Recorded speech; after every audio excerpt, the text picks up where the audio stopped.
Good evening, everyone. We are reading from our usual book, Strength for the Day, and the title of our lesson today is An Act of Humility.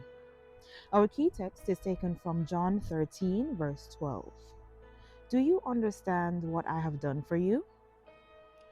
Washing my aged father's feet brought me deep spiritual healing.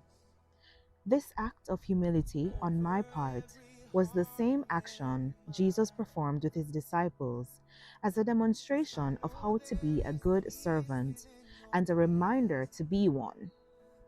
At the ripe old age of 90, my father no longer remembered a lot of things due to the ravages of Alzheimer's, but I had harbored much guilt in my heart over the hurt I had caused my father many years before.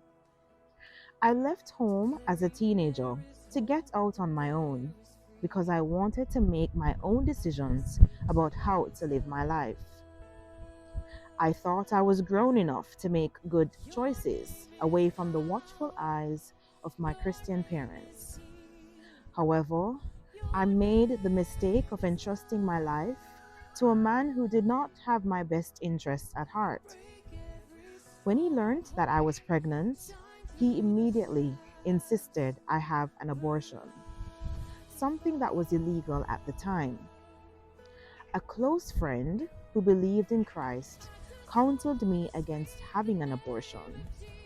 I listened to his wise counsel. My mother insisted I return home against my father's wishes. He was very disappointed when I returned and brought shame to the family.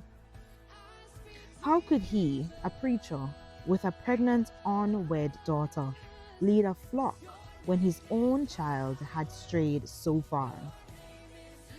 Now, as a grown, responsible adult, I poured warm water into a basin and lovingly washed my father's feet in reverent respect.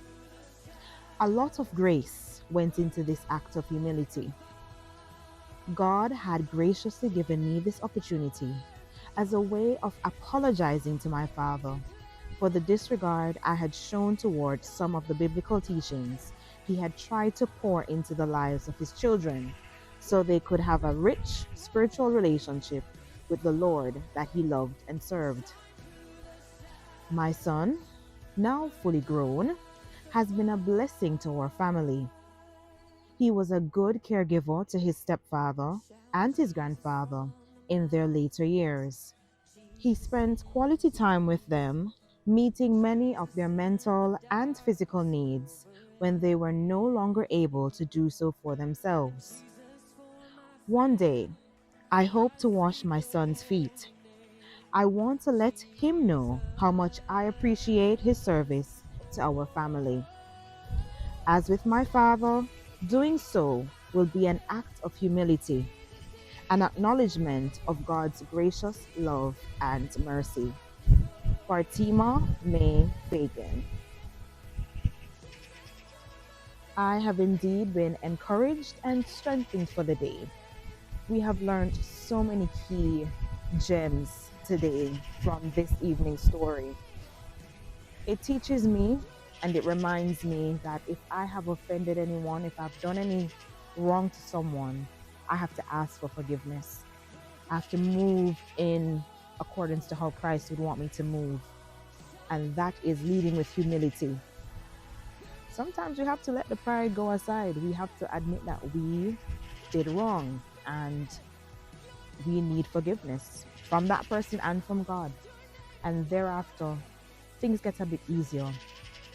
Love can surround the environment instead of animosity and strife and separation. We also have to recognize that grace and mercy abounds. So don't think because you have done wrong that it condemns you.